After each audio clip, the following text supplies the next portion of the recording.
ఇప్పుడు మా భూపతి వెంకటేశ్వర అన్న చివరికి కూర్చున్నాడు. అనుకుంటున్నాడు ఆయన మనసులో, వీడు ఎప్పుడు పిలుస్తాడా, వీడి సంగతి ఏంటి చూద్దాం, ఎప్పుడైనా దొరకడా మనకి మళ్ళీ అని.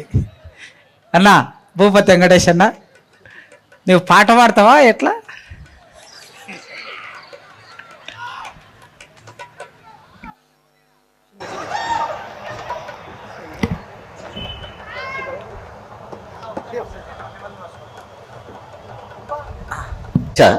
కానీ ఇదంతా వాతావరణం చూసిన తర్వాత నేను కూడా మార్చుకున్నా.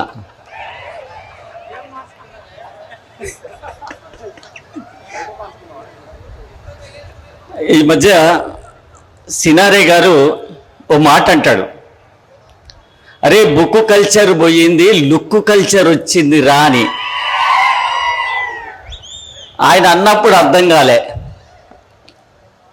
నా ఇంట్లో నా ఎత్తు కొడుకు అంటే 27 ఏళ్ళ కొడుకు ఉంటాడు నాకు. ఆయనను చూస్తే మిమ్మల్ని చూసినట్టే, మిమ్మల్ని చూస్తే ఆయన్ని చూసినట్టే అనిపించింది. అయితే 27 ఏళ్ళుగా చూసిన మీద ఏదో ఒకటి తేడా వచ్చి కవిత్వం రాయాలనిపించింది. గా కవిత్వమే ఇక్కడ చదివి వినిపిద్దామని అనిపించింది. నిజంగా నా కొడుకు ఐటీ ఇంజనీర్.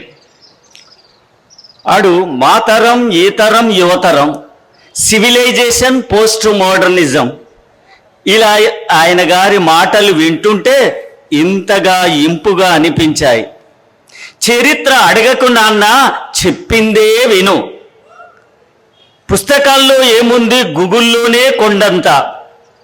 నిక్షిప్తాలు, ప్రక్షిప్తాలు, ప్రబంధాలు ప్రపంచమే ప్రణామం చేస్తుంటే ఈ పిచ్చి పుస్తకాల గొడవేంటి? ఆల్మారాల్లో పుస్తకాలు అద్దానికి నా అందానికి అడ్డుగా ఈ పొత్తాల కంపేంటి నాన్న?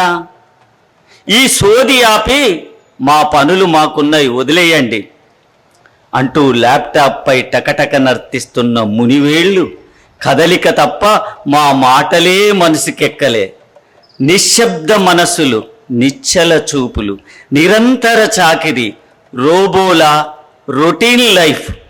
నీకంటే గానుగెద్దే నయమనిపించింది. తల్లిదండ్రులతో కాసేపు, అక్కా చెల్లెళ్లతో కూసింతసేపు హాయిగా మాట్లాడిన దాఖలాలే లేవు. కాలయముడెవడో తరుముతున్నట్టు, కార్పొరేట్లకు కట్టు బానిసల్లా ఎన్నడూ హాయిగా ఆడినట్టు, హృదయంతోనే పలకరించినట్టు మాట్లాడిన గడియలే తెలియవు. ప్రేమతత్వం పశువుల్లో తప్ప ఈ పసి మనసుల్లో కనపడటం నేను ఎరగను. వీళ్ళకంటే ఆ అడ్డమీది కూలీలే అపరమేధావులనిపించింది. ఎందుకంటే చరిత్ర నిర్మాతలు ప్రజలేనన్నారు. ఎంత పని చేశారా? ప్రపంచీకరణ, కార్పొరేటీకరణ, పసివాళ్లను సైతం మరబొమ్మలుగా మలిచి మా వాళ్లను మాకు కాకుండా చేస్తారు కదరా.